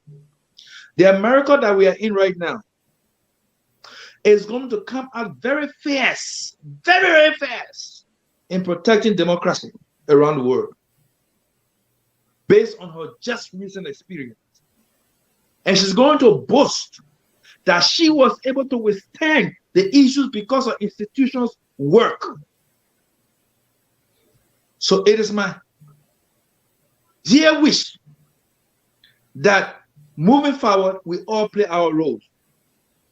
And hopefully, Liberia can only get better with our contribution, no matter how. Thank you, Chris. Thank you so much. Well, folks, as we go home tonight, to take a break tomorrow, we'll be back on Wednesday night with the chairman of Unity Party, Mr. Amin Modad, what is on his mind. I'm pretty sure he has a lot to talk about. All right. Thank you, gentlemen. And I want to go now to my co-host, Volcano Shelton, the most eruptible, as we call this night. Got done? Thank you. I guess you've unmuted my mic. I want to say thank you to Joe Mason for coming, our ALJA president, President Emeritus Moses Sandy, Chris. I can see him yearning in the back. It's been a long night. But again, how much positive propaganda does a government want and can it enjoy, especially this government? You have Eugene Fagon, you have Kings FM, you have LBS, you have Freedom FM, Mike Jabate, Lena, and all these individuals and institutions propagating pro-agenda for you. Everybody can be for you, Liberian government. When the people feel disenfranchised, when the people feel that the needs are not being met, of course, it takes one or two people to come out and voice those things. And Henry Costa is one of those few people. Bridge Radio is one of those few entities. Why it is true that we all may take different directions on how we, bring these issues to the limelight. Henry Costa says he has his reason for doing that. But what we want this government to do what is right. Once you do what is right by the people, for the people, of course, that's your propaganda by itself. You can't continue to pillage the country's economy, the resources, and expect the people to be silent and expect watchdogs of society to, clap for you and cheer for you. So that would be my closing statement. Government, do well for the people, and hopefully that would be a positive propaganda. Okay. Again, folks, that's how we go on tonight. And want to say the big thank you. Tonight, if we can find the same song, will take us home. Maybe I will do a little dance tonight. You know how we do. Get a Bridge Radio Africa. Oh, man.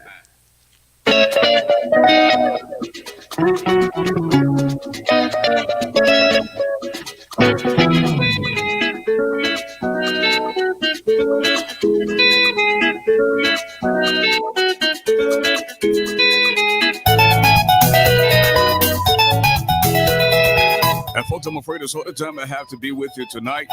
God willing, we will be back on Wednesday with the chairman of Unity Party, Amin Muda, on Bridge Radio Africa.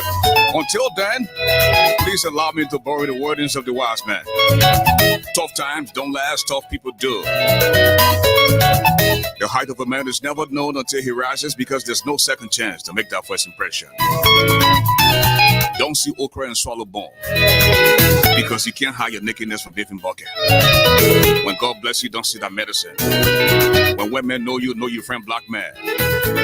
When you see crawfish come from underneath the water and say the crocodile is sweating, don't see that lie. Trust no shadow in the dark. Seven plora na je ko me o kireji Daniel Basowe do when chance on it be di aku e gwe play boro blai padi ko yo boro say mesdames et messieurs, with the merci bonjour pour votre contribution. Abaria Gold, Amani Akoja. Yours truly, the brother who doesn't eat iron, but he's definitely stronger than a lion. Ash for the giant. The medicine of the microphone, the golden voice of Liberia, the broadcast commissioner. That now you know me, Garley. And have a good night.